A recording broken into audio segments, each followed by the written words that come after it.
Am I on? It's on here.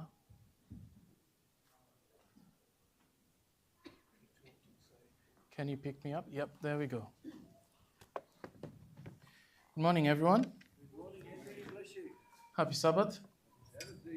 It's cold, rainy, but it is the season, and we thank God we can come and worship together. Praise His holy name. Message for today. Can I have the clicker, please? It's not so much theology or Bible studies. For that, you have to come on Tuesdays night. But it's more so an encouragement, an encouraging message, and it's a personal testimony. Thank you, Brenik. And I keep telling people that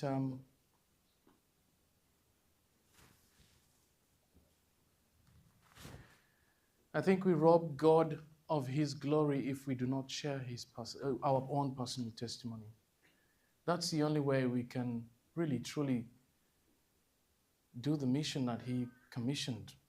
He told us to preach and share, and the more you share our stories, the more we share our stories, the more impact it has on others who relate to that story.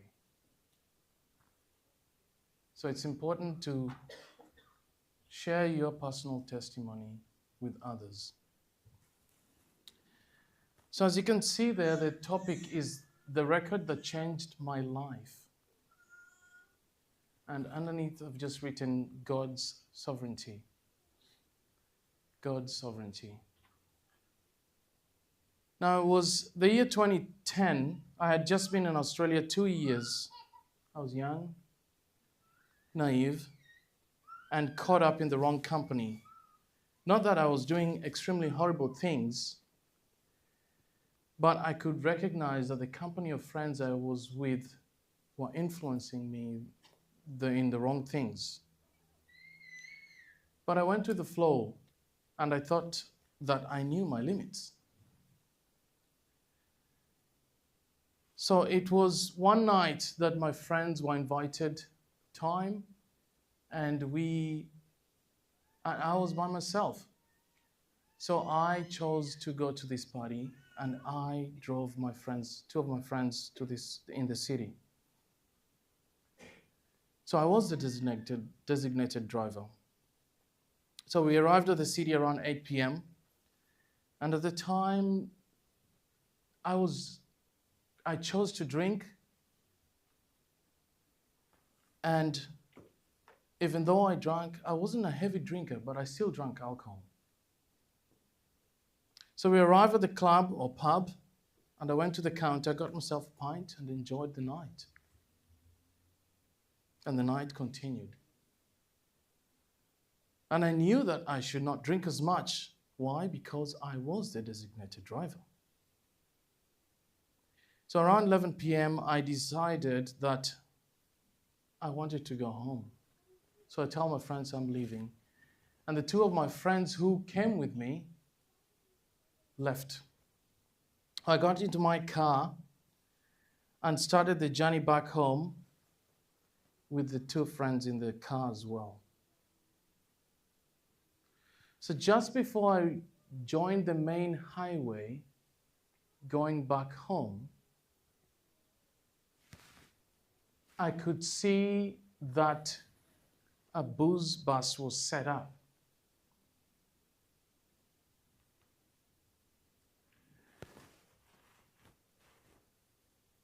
And I knew that I was a lot sober enough to drive, as in my head I thought, I just had only a few drinks. So I thought. So the police officer pulls me over and tested me and says, please blow until I tell you to stop. So in the machine, the reading shows that there is alcohol in my system. So for those who do not know, the legal alcohol drinking limit is 0.05 blood alcohol concentration.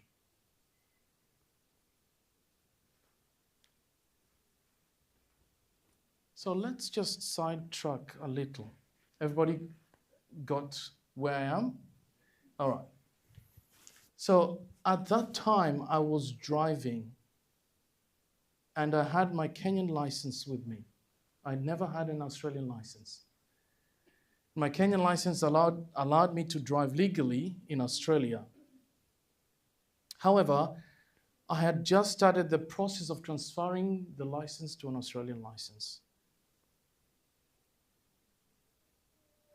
So it had gone 2 years since I stayed in Australia, and the laws were changing.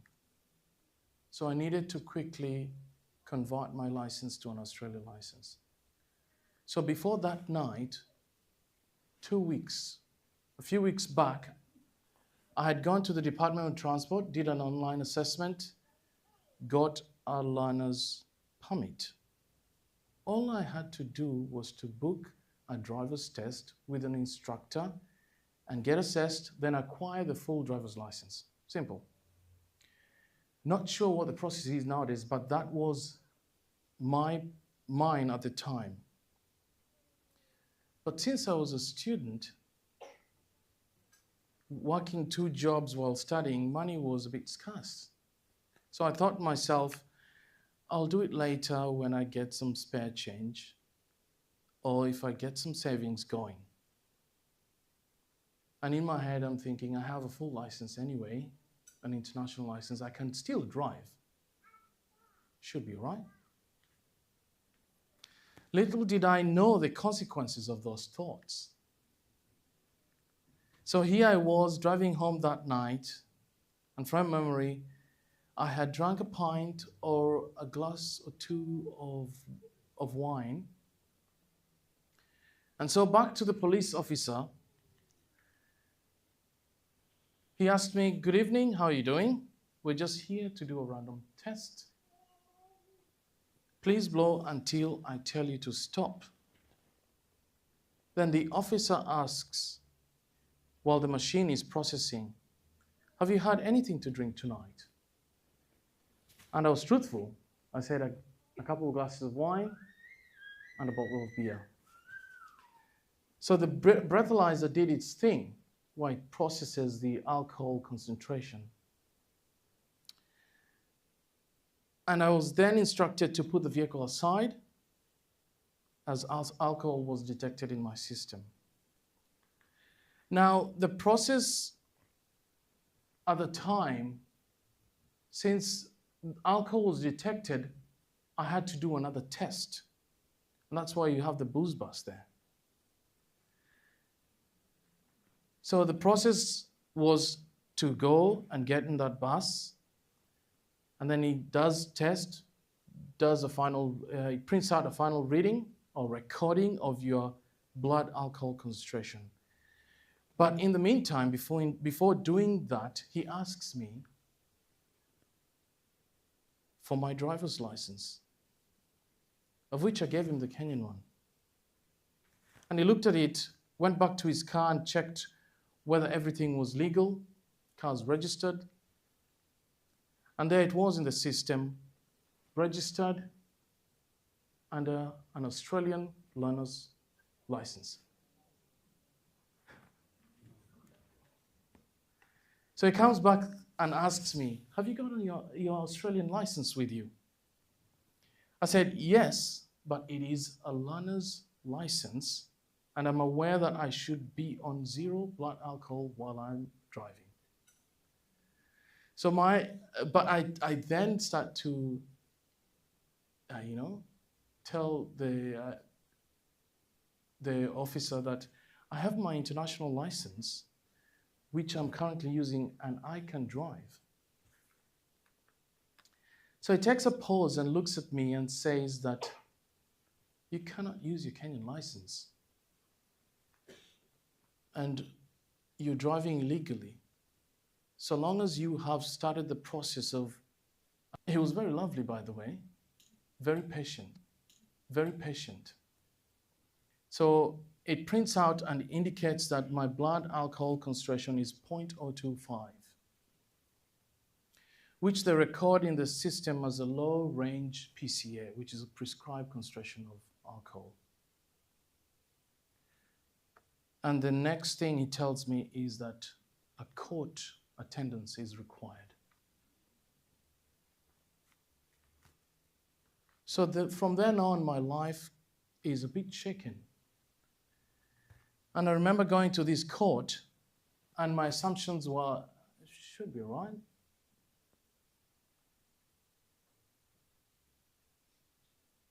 I thought to myself I was going to be given a warning given the previous cases.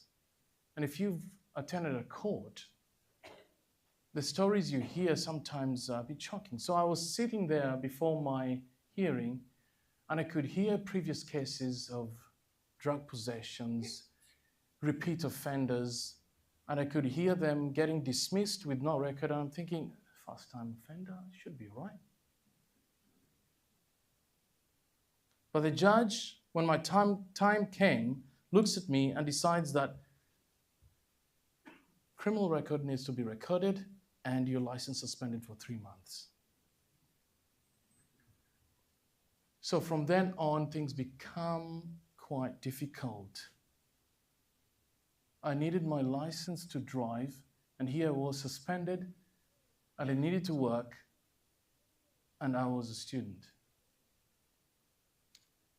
And it becomes increasingly difficult because the place I worked, I needed to be there quite early, and the bus route was not on that early. And so I tell myself, I need to work. Sure enough, I say, okay, that's fine. I'll just drive behind the back roads and reach work and home, nothing else. So I drove illegally. Go to work, come home. I was a bad boy, Kevin, yes. So back routes, go to work, come home. How long do you think that lasted? Not so long. I was pulled over by a police officer who was just on a highway, just randomly, and picked up my registration. And guess what? Suspended for 6 more months.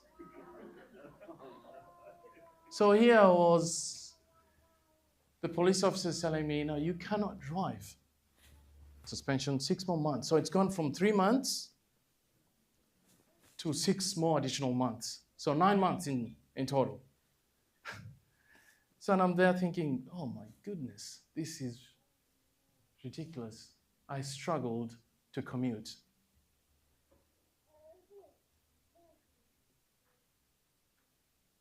But then something happens.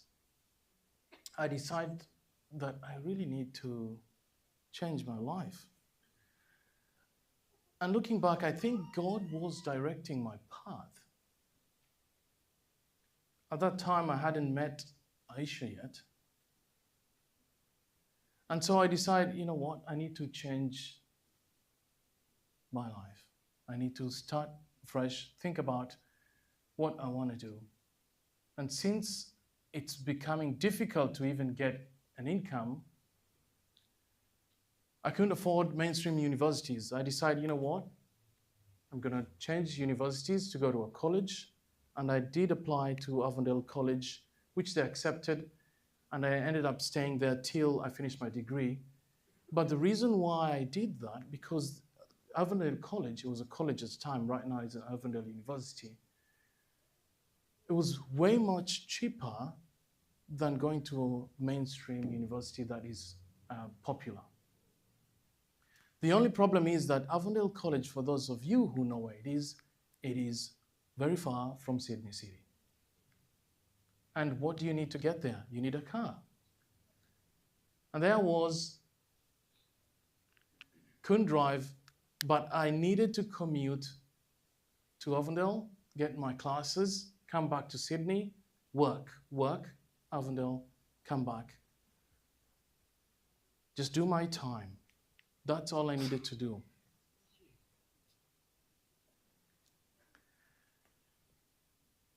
So then, while commuting, I contemplated I need to quit my job in Sydney because it's taking a toll on me and work somewhere closer to home, to Avondale.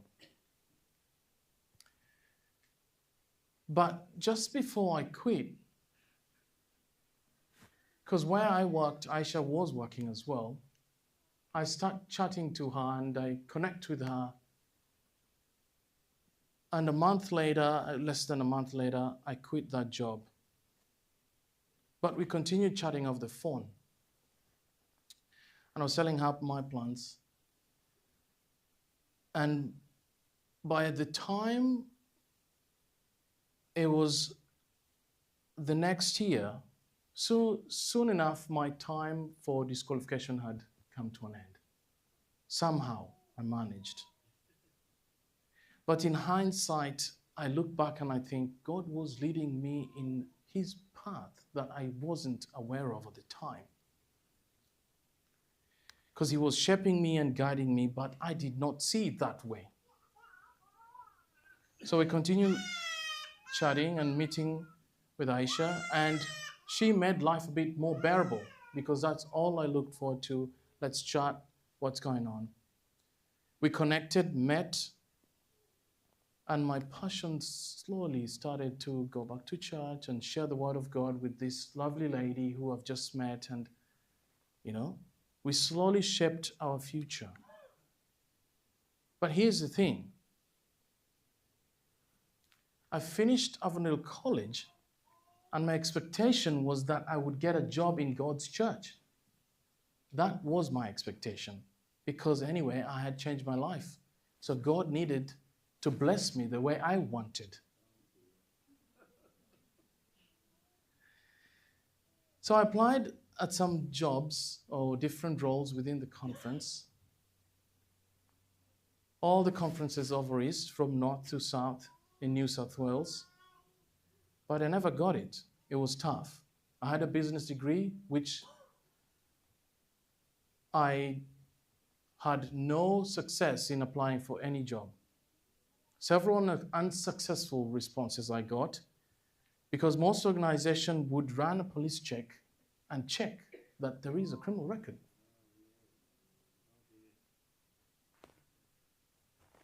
So that sat in me bitterly. But little did I know that behind the scenes, God was working, leading me to various odd jobs, shaping me and using me for his purpose. And indeed, in hindsight, God blessed me in many other ways while attending church and getting to know Aisha. And then I started realizing, actually, he is in control, not me. But let me ask you something.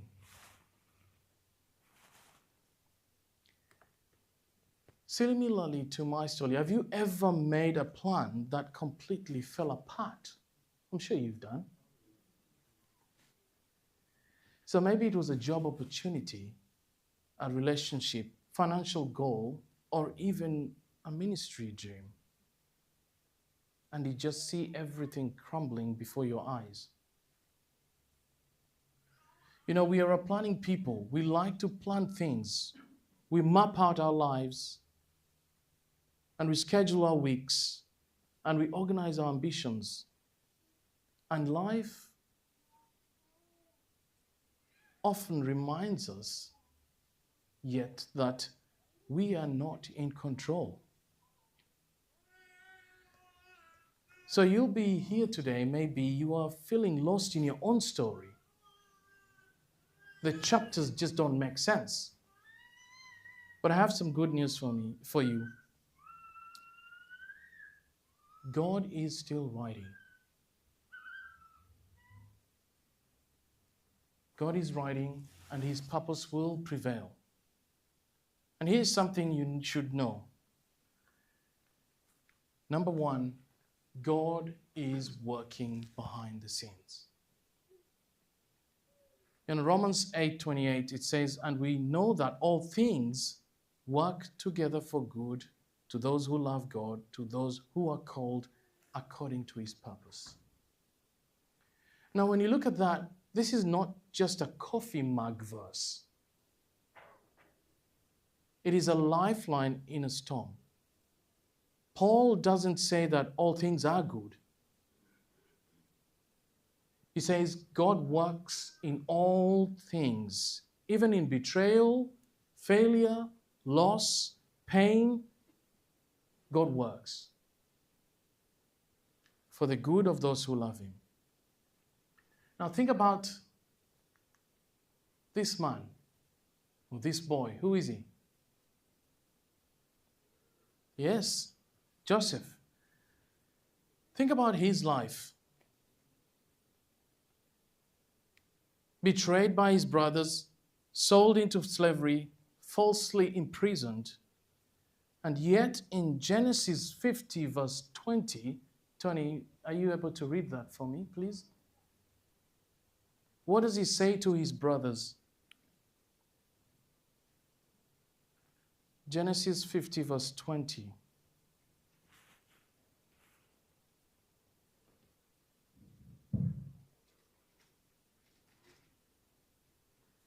Just about there, Genesis 50 verse 20 says, "But as for you, you meant evil against me, but God meant it for good, in order to bring it about as it is this day, to save many people alive." All right. So here's Joseph who has been sold. And Jacob's sons, through Joseph, they have a plan. They have a future because of him. This is the brother who they sold. And without him, they wouldn't have survived. So whatever they intended for him changed for good. Now, similarly, you can trust that your pain, your trials are not wasted. We may not see it now, but God is weaving a purpose even through the tangled threads. I just didn't see my plan. I was stuck in my own ways, stuck in my own views, but God was working behind and I couldn't tell. And when you think about it, in Jesus, this becomes even clearer because the cross looked like the greatest failure, but God was working redemption through the blood of his Son. Point number 2, God's presence removes fear. I want you to remember that God is with you in the middle of it. You know, Isaiah 41 verse 10 says, "Do not fear, I am with you. I will uphold you with my righteous right hand." And Psalm 46:1 says, "God is our refuge and strength, an ever-present help in trouble." So when you are in the storm, it can feel like God is silent, but this verse encourages us that he is present. And think about the story of Jesus. He didn't just come to explain suffering, but he entered that suffering. The story of the storm in Mark chapter 4, we can see Jesus sleeping in the boat during the storm. He's sleeping not because he didn't care, but because he wanted to show us that his presence comes more than his absence. His presence comes more than the storm's absence. So when you are in the middle of a storm,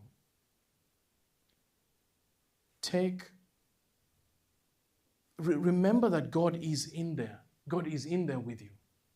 In all the stories, we've seen that God is there.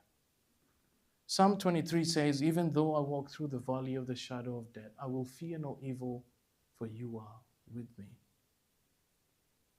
So whatever valley you are walking through today, grief, confusion, anxiety, loneliness, he's with you right now.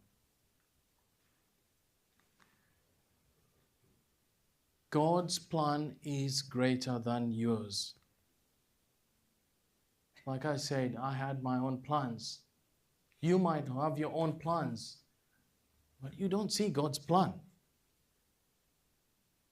Proverbs 19:21 says, many are the plans in a person's heart, but it is the Lord's purpose that prevails. And Isaiah 46:10, it says there, if you can't see it, it says, I make known the end from the beginning, from ancient times, what is still to come. I say my purpose will stand, and I will do all that I please. So you're seated here feeling frustrated when your plans don't work out because they are not supposed to. Your plans probably are not supposed to be that way. God's plans are higher, deeper, and wiser than anything we can engineer. Look at the story of crucifixion in Luke 24. The disciples walking on the road to Emmaus were downcast. These are the same disciples who were with Jesus for many years. And they said, we hoped he was the one to redeem Israel. Their plans were shattered because they looked at Jesus and they thought that he's the one. But then they see that, oh, Jesus has died, now he's crucified. They're now disappointed about it. But Jesus appears, walks with them, and shows them that the cross was the plan all along. If you turn to the book of Acts chapter 1, Acts chapter 1 verse 6, Tony, have you got that one? Acts chapter 1 verse 6, what does it say there?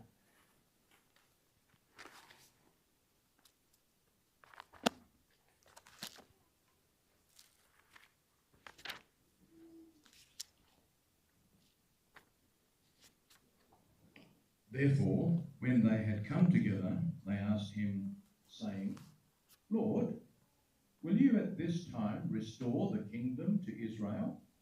Okay. So the disciples here, Jesus is actually with them. We can see that he's telling them that they're going to get baptized with the Holy Spirit. It's the verse where Jesus promises the Holy Spirit. But they do not understand up until this moment. They're asking Jesus to overcome this Roman government that has oppressed us for so many years. So the disciples have not understood the whole death and resurrection thing.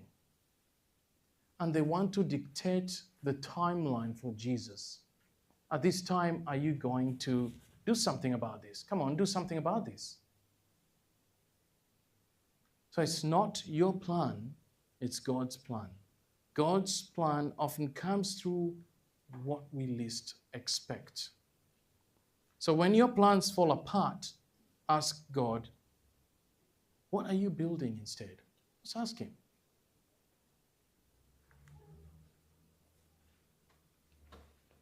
Finally, God has a hope-filled future for us. You know, we know that famous verse, Jeremiah 29, verse 11. You know, for I know the plans I have for you, declares the Lord, plan to prosper you and not to harm you. But this verse was spoken to exiles, people ripped from home, wondering if God had abandoned them. But there was hope in that verse for them. It comforted the people of Israel. And just as the Israelites, we may feel exiled from the life we want, from the peace we long for. But God says, I have not forgotten you. I have plans. I have purpose. And it's not just a temporary blessing. So how do we put that all together as I conclude here? Let me give you 3 things that hopefully you can remember. Number 1, surrender control. Surrender completely. It's 2 simple words you've probably heard from when you were a child. Trust God. Trust God. Trust God. Everyone will keep on telling you that. But these words are hard to live by. But remember, life will hand you losses, will shatter your dreams or break your relationships and destroy your health and home. But in those moments, Proverbs 3 verse 5 and 6 calls you to lean not on your own understanding, but to trust Him with all your heart. Trust Him with all your heart. In all your ways, trust Him with all your heart. But we struggle to trust because of a few things. Because either, number one, we are too self-sufficient. We fix our own messes. We want to fix them because we know it's gone into a mess. Let's try and fix it. We don't trust that, okay, this is a mess. What is God trying to say here? Number two, we depend on others. You've got a mess? Let's go to my brother who will help me sort it out. You're not trusting that God is there. You're leaning on a person instead of God. And we then become too distant from God, feeling that He's very far away. And then lastly, we do not trust because we are too given to worry. We're too given to worry.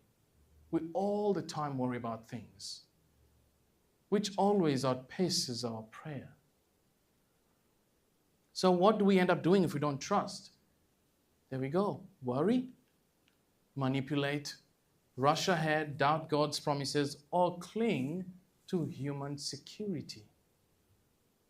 And that comforts us.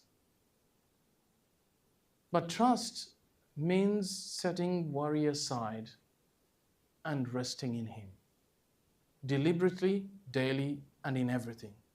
So stop trying to write your story by yourself. Let the author with a capital A take the pen and write it for you.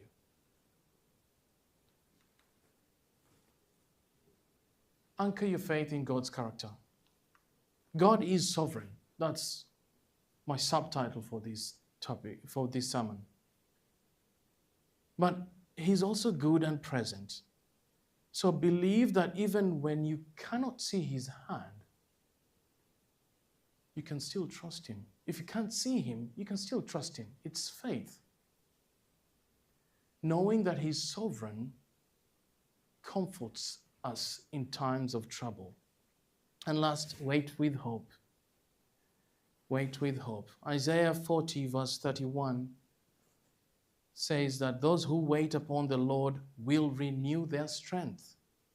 So waiting is not wasted time when it's placed in God's hand. So, take a moment to make it personal. Think about your life. What are you holding on to too tightly? What unanswered question are you angry about? What pain do you need to trust God with? If you think about those questions, you write somewhere, in a piece of paper, in your phone, in a prayer list, God, I surrender this to your purpose, and pray about it. Make it personal, make it intentional. And when you come to the altar, let's not come to the altar for answers, but for trust. Oftentimes we go, God, please do this. God, please do that. Lord, please, God, I trust that I am in the middle of this because you are sovereign. And I know that you are there with me through this storm that I'm going through. You're trusting Him. And Jesus is the proof that God works all things for good. When He was crucified, it was the world's worst day, but God turned that into salvation's greatest hour. Right?